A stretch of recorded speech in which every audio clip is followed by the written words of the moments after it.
Bueno, para los que no me conocen, yo me llamo Marco Zurra, soy profesor de la comisión número 6 y bueno, en esta oportunidad vamos a desarrollar la unidad número 8 en forma conjunta para ambos módulos. La unidad número 8 viene a ser la última unidad del programa.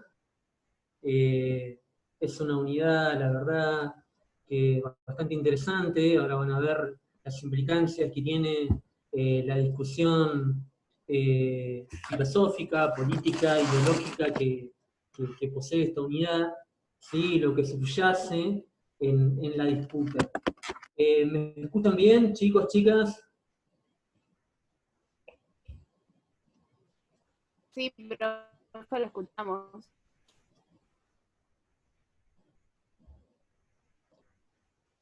Yo lo escucho, bueno, muy bajito, pero bueno, mientras me escuchen bien.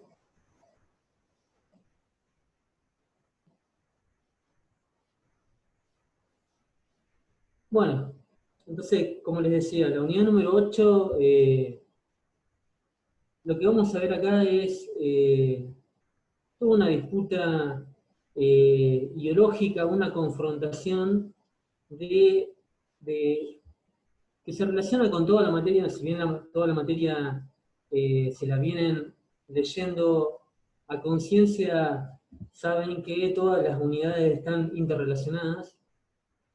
Pero yo diría que esta particularmente nos hace reflexionar acerca de las diferentes perspectivas, las diferentes ópticas que se puede tener de un mismo tema, ¿sí? De un mismo tema de teoría general del derecho.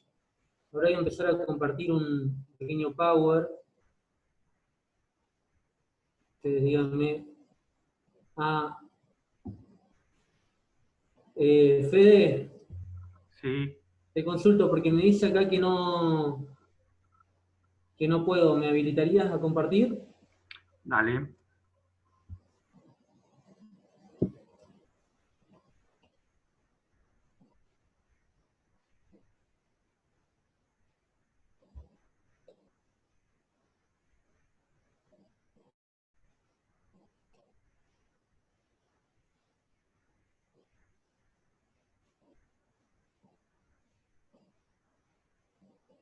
Bueno, todavía no puedo, pero bueno, vos avísame, Fede.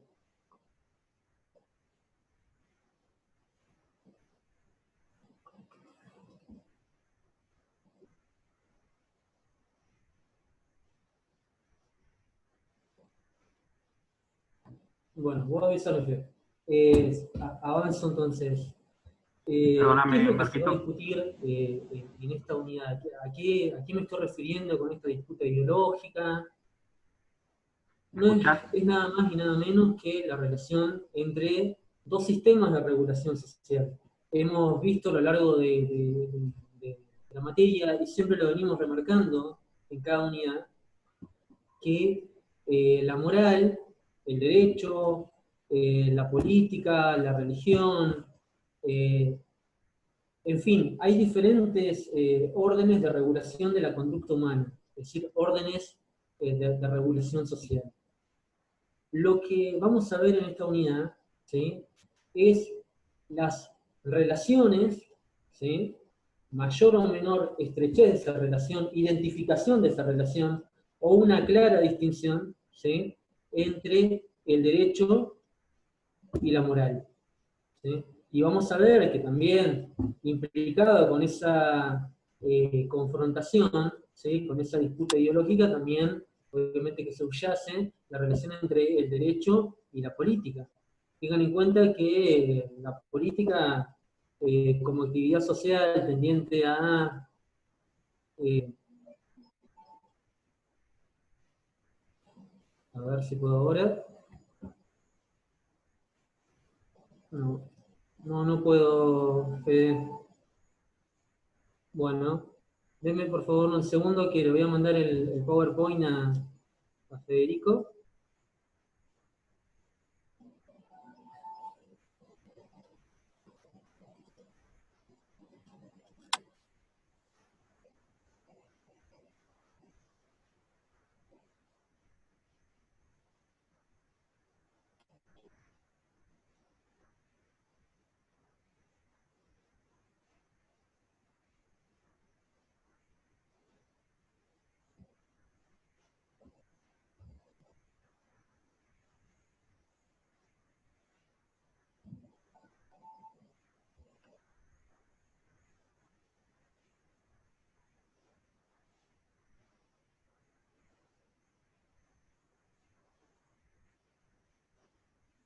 Encima la computadora me anda, pero como una tortuga, Fede, ahí voy, Ahí está cargando. Sí, tranquilo, dale nomás.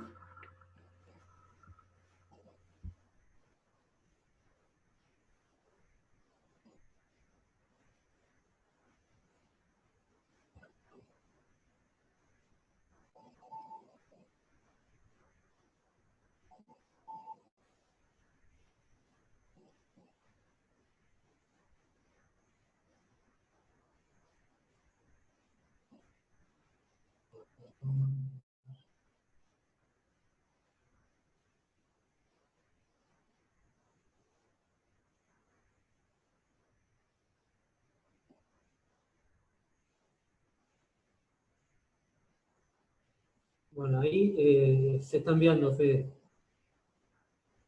Ojalá que llegue. Entonces les decía, eh, así como también podemos establecer diferencias o relaciones entre el derecho y la moral, ¿sí? El derecho y la política están íntimamente relacionados. Y por supuesto que estas relaciones o estas diferencias depende, ¿sí? Del enfoque, depende de los lentes que tenga el jurista para acercarse a aquello que tenemos como un fenómeno jurídico. De ahí que es fundamental que tengamos en cuenta estos contrastes. Eh, Simplificando la cuestión, podemos decir a grandes rasgos que en esta unidad vamos a ver las corrientes bionaturalistas, ¿sí? ¿Qué hacen las corrientes bionaturalistas? Consideran el derecho y la moral como una unidad integral, ¿sí? Se complementan y de hecho el derecho natural está por arriba del derecho positivo, ¿sí? Y por lo tanto este derecho positivo necesariamente tiene que estar en conformidad con el derecho natural. Fíjense, la relación es intrínseca. ¿A qué nos referimos con intrínseco? Que el derecho positivo forma parte de la sustancia del derecho natural y las implicancias que va a tener esto. Por otro lado, podemos decir que el positivismo jurídico, que el Senhar, cualquier positivista jurídico, va a sostener la clara diferenciación entre estos órdenes sociales, entre estos órdenes de regulación de conductas humanas. Una cosa es el derecho positivo, ¿sí? El derecho opuesto, el derecho legislado, y otra cosa va a ser la moral, ¿sí? Que tendrá sus propias normas, que podrán o no coincidir contingentemente, ¿sí? Pero son dos órdenes diferenciados reguladores de conducta. ¿Sí? De hecho, siempre recalcamos lo mismo. La moral, la ética, ¿sí? La moral va a tener una sanción totalmente diferente a una sanción institucionalizada, que es la del derecho. Y simplificando siempre esto de forma preliminar, podemos decir que las corrientes pospositivistas, estas son las tres diferentes corrientes que vamos a ver en esta unidad, hablaría como una suerte de solapamiento, ¿sí? No sería esa comunión entre el derecho y la moral como prevé el naturalismo, tampoco una separación tajante entre derecho y moral, pero sí una suerte de solapamiento, ¿sí? Esto es, varias conexiones que no se identifican el derecho y la moral, pero sí hay varias conexiones que son importantes. Y esas serían las corrientes pospositivas. Entonces tenemos las corrientes naturalistas, ¿sí? Conforman una sola unidad, el derecho y la moral, el positivismo jurídico, y esta suerte de solapamiento con importantes relaciones, ¿sí? Entre el derecho y la moral, que prescribe o que sostienen los pospositivistas, o las corrientes pospositivistas. A ver si ahora se puede. Entonces decíamos que detrás de estas concepciones que vamos a ver, sí hay una gran disputa ideológica, que es lo que veníamos explicando, ¿no? Esta relación entre el derecho y la moral. Fíjense si no tiene implicancias políticas, sociales. Pensemos solamente en el debate que actualmente sobre la interrupción legal del embarazo, sobre el aborto, sobre la eutanasia, sobre la maternidad subrogada, cualquier tipo de de debate social, fíjense qué importancia que tienen estas corrientes que estamos hablando, que son corrientes de aproximación al derecho. Va a ser muy diferente la perspectiva de un positivista jurídica, ¿sí? No se ve nada ni se escucha. Chicos, chicas, ¿me escuchan los demás? Eso que estoy casi gritando, siempre digo lo mismo, los vecinos me deben... Se ve y se escucha, dice Aileen.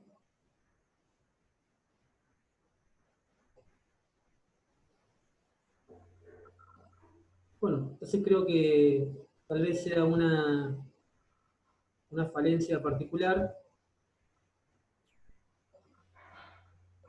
A veces no se entiende.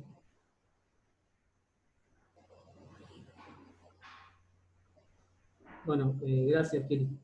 Lo que Marco, trato primero, antes de ingresar a Marcos, la unidad, quería explicar, ¿sí? Quería explicar qué es lo que se va a discutir en esta unidad, qué es lo que esta disputa, ¿sí? Esta confrontación de modos de aproximarse y explicar el derecho, ¿sí? Porque estas concepciones, estas concepciones, las que les estoy hablando, las corrientes naturalistas, las corrientes positivistas, las corrientes pospositivistas, sí son formas de acercarse al derecho, son formas de identificar el derecho, son formas de explicarlo, de establecer sus límites, sus contornos. Por eso es que les decía, fíjense qué importancia que tiene, ¿sí? De hablar de cualquier tema actual, y la diferencia sustancial que va a haber entre una posición positivista, una posición pospositivista o una posición naturalista respecto, por ejemplo, de el aborto, que se va a tratar muy pronto, ¿sí? En el Congreso. Y si el Congreso simplemente es una cuestión de política, fíjense qué relación que tiene con el derecho, ¿sí? Y las implicancias, bueno, por algo se habla en estos tiempos, además, se viene hablando de politización de la justicia y judicialización de la política, ¿no? Bueno, esto tiene muchísimas relaciones. Vamos entonces a meternos un poquito en, en la unidad. Lo primero que tenemos que saber es que estas diferentes corrientes, ¿sí? Lo primero tratan de definir el derecho. ¿Y qué es el derecho? Bueno, desde ya de que nos acercamos al derecho, vemos que el término derecho es un término polisémico, es un término que tiene una pluralidad de significados, y además de tener una pluralidad de significados, son diferentes los sentidos que se le puede atribuir al término. ¿Sí? Nos podemos referir al derecho como un conjunto de normas, como un sistema de normas que está vigente en un determinado lugar y por un periodo determinado, ¿sí? No, antes de... Ahí está, gracias. A esto nos estamos refiriendo como derecho objetivo, siempre lo van a estudiar esto a lo largo de la carrera como derecho objetivo. Nos podemos referir al derecho como aquella facultad, aquella prerrogativa que nos brinda el sistema jurídico, que en este caso hablaremos de derecho subjetivo. El derecho como ciencia, es decir, el derecho como aquella disciplina jurídica, ¿sí? Aquella ciencia dentro de las ciencias sociales que es el derecho, ¿no? Y también nos podemos referir al derecho identificado a lo justo, ¿sí? Identificado a lo que es legítimamente correcto, ¿sí? Ejemplos, por ejemplo, de estos sentidos: derecho como sistema de normas. El derecho argentino, por ejemplo, no prevé la pena de muerte. El derecho como facultad o derecho subjetivo: yo tengo derecho a expresar libremente mis ideas, ¿sí? El derecho como ciencia se refiere a la ciencia jurídica dentro de las ciencias sociales, ¿sí? Y el derecho como justicia por ahí se utiliza cuando se dice esa persona no tiene derecho a realizar tal cosa, ¿no? Como que queremos identificar el derecho con aquello que consideramos justo. Así que bueno, eso por empezar ya vemos que tenemos una clara ambigüedad, ¿sí? Que hace a este carácter polisémico del término de derecho. Ahora sí, Fede, por favor. Entonces, justamente lo que estábamos hablando en esta previa introducción, ¿no? Cómo esta discusión que vamos a hablar, ¿sí?, entre estas corrientes naturalistas, positivistas y pospositivistas, implican una variedad, ¿sí?, de discusiones que exceden totalmente el derecho. Tiene que ver con la política, tiene que ver con la moral, la religión, la sociología, la filosofía. Es decir, ¿se cortó? No, no. Ah, bueno, se me había salido, porque depende la perspectiva que tengamos, ¿sí? El derecho se va a relacionar con la política, con la moral, con la religión. Pensemos, por ejemplo, en la época medieval, donde el cristianismo tuvo un gran poder, ¿sí?, dentro del clero y la nobleza, como saben, y como vienen estudiando el derecho político, ¿sí?, son de los estamentos en la sociedad medieval, ¿sí?, con mayor poder, en la cual el poder y la religión iban de la mano, ¿sí? Entonces fíjense que de acuerdo al periodo que estemos estudiando, ¿sí?, y estas relaciones entre derecho y estos otros aspectos de la vida social, de la vida en sociedad, van a tener una mayor o menor relación. Asimismo, vamos a ver que el positivismo jurídico, el bisnaturalismo y las corrientes pospositivistas, hay otras corrientes alternativas, ¿sí? En el cuaderno de cátedra ustedes van a encontrar pequeñas referencias a lo que se denomina como trialismo jurídico, que son aquellas perspectivas que tratan de diferenciar dentro del fenómeno jurídico un aspecto social, ¿sí? No, lo vamos a subir, Milena, en breve lo vamos, es más, después de esta clase lo subimos. Esta perspectiva trialista, por ejemplo, que ya la van a estudiar cuando estudien, por ejemplo, Derecho Constitucional, que estudiamos, por lo menos en las universidades argentinas, estudiamos Villar Campos. Bueno, Villar Campos es un claro jurista trialista. ¿En qué sentido? Que ve, en el fenómeno jurídico, ve hechos, ve las normas, es decir, ve un plano fáctico, ve un plano jurídico, las normas, y ve un plano valorativo, ¿sí? Hace un análisis desde los hechos, desde lo jurídico y desde los valores, ¿sí? Haciendo un valor o un disvalor de una determinada norma. El realismo jurídico, por ejemplo, ¿sí?, deja de lado, como ya hemos visto en otras unidades, deja de lado solamente una mera concepción formal del derecho, una mera concepción lógica, ¿sí?, para también entender una base, ¿sí?, social, entender el derecho como un fenómeno social, como una práctica social.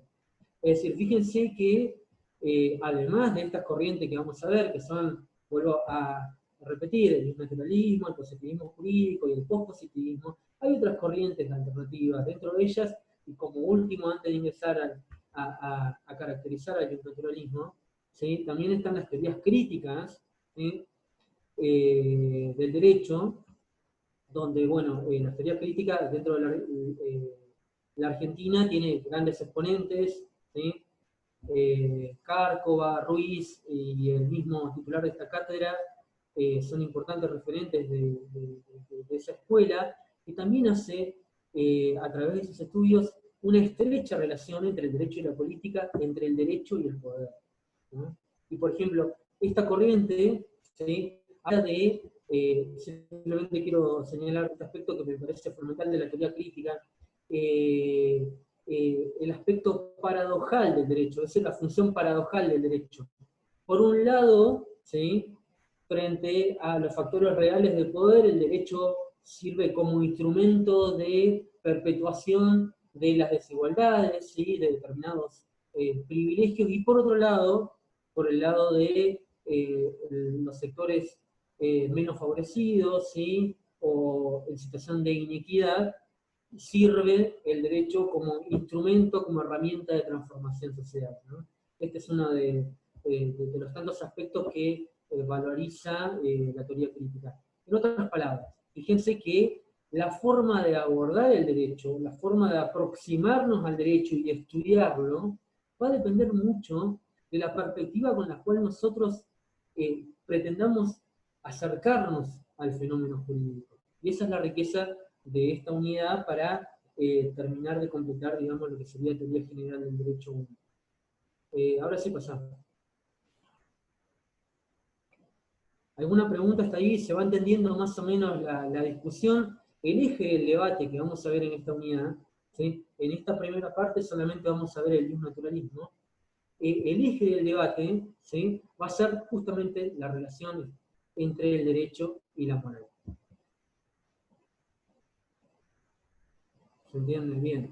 Entonces, este debate filosófico se extiende a diversos aspectos de la teoría general del derecho con claras connotaciones ideológicas, en las cuales se pueden mencionar qué es una norma jurídica. ¿Sí? Vamos a tener diferentes respuestas conforme el diferente lente que tengamos para aproximarnos al derecho. ¿Cuándo un sistema jurídico, cuándo una norma jurídica es válida? Lo mismo. ¿Sí? En una corriente de un naturalismo, del naturalista, por supuesto que esa validez va a estar si está de acuerdo o no con el derecho natural, como dijimos. ¿Sí?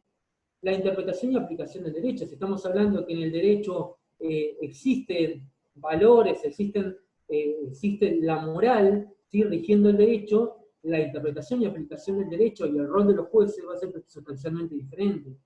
Fíjense que esta confrontación, esta disputa ideológica, ¿sí?, tiene múltiples manifestaciones en cualquier aspecto que vayamos a describir el fenómeno jurídico. Sí, pasamos, por favor.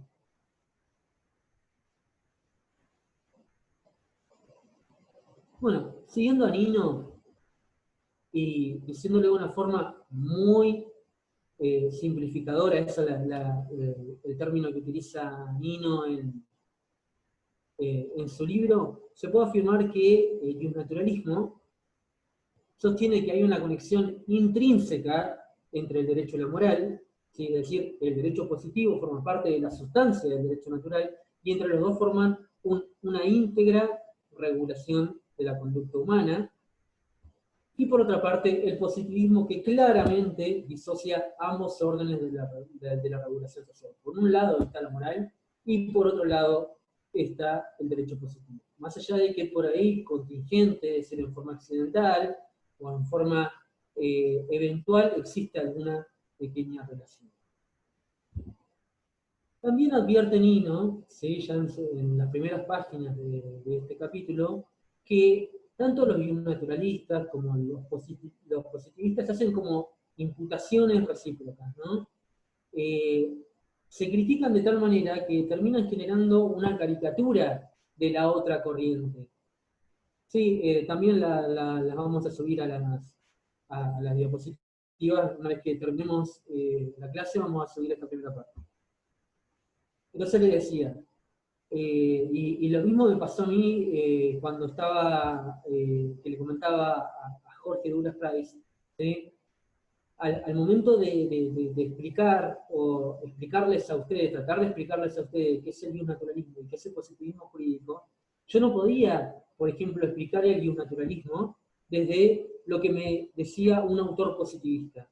¿Por qué? Porque no me lo va a explicar realmente conforme la visión holística que requiere el naturalismo. Y a la vez, ¿sí?, yo no voy a tratar de explicar qué es el positivismo jurídico desde una visión naturalista. ¿Por qué?